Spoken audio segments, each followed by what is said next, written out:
Well, if you'd like to add a little vintage retro to your next camping trip, I think I've got a little lantern here for you. This lantern has a continuously variable output and is rechargeable. And let's take a look at it in detail. They've definitely gone for the vintage railroad look of an old railroad lantern here. The lower part of the lantern is metal, steel. The upper handle is steel. Most of the rest of the lantern is a plastic. My general impression of the lantern is it would be rain resistant but not waterproof. You wouldn't want to dunk it in water, but if you got caught outside in a light shower, you should be okay. As to what's in the box, you get the lantern, a charging cable, and a little instruction sheet. And we'll take a look at this instruction sheet in pretty good detail just a little bit. The knob controlling your light output is at the very top of the lantern. The light output is pretty much continually variable. You have three, I'm going to call them strip LEDs. You have three surface mounted LEDs. And when you turn the light on, the first output comes from the strip LEDs, followed by the surface mount LEDs, and then finally both are brought on together.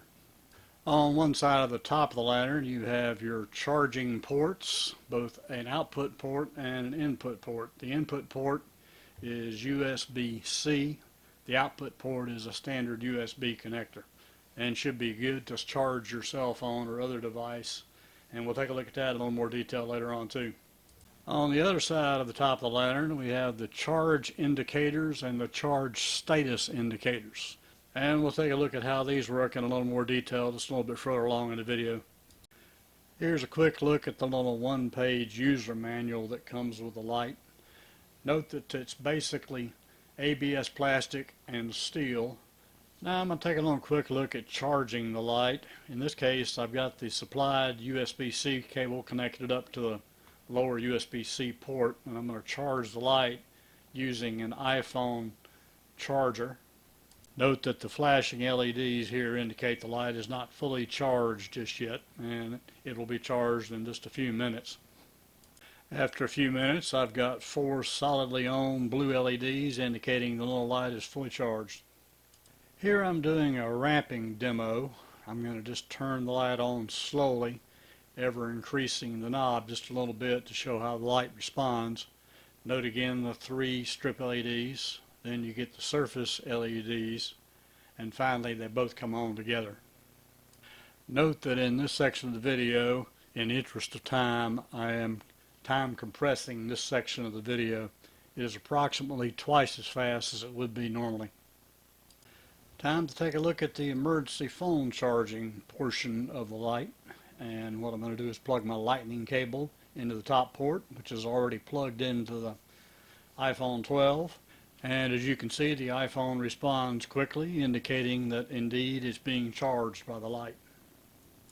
Okay, let's look at a real-world performance. Here's the test setup. Outdoors in my backyard, the light on the left is a 800 lumen LED. Of course, the light on the right is the actual lantern itself. Let's see how it does. I'm going to start out at a 10-foot range, as you see here. First we have the 800 lumen LED bulb, again 110 volt powered bulb here. Next, this is the lantern itself at full power. I've got it turned all the way up. Next on the agenda, I moved the actual camera 20 feet away from the table.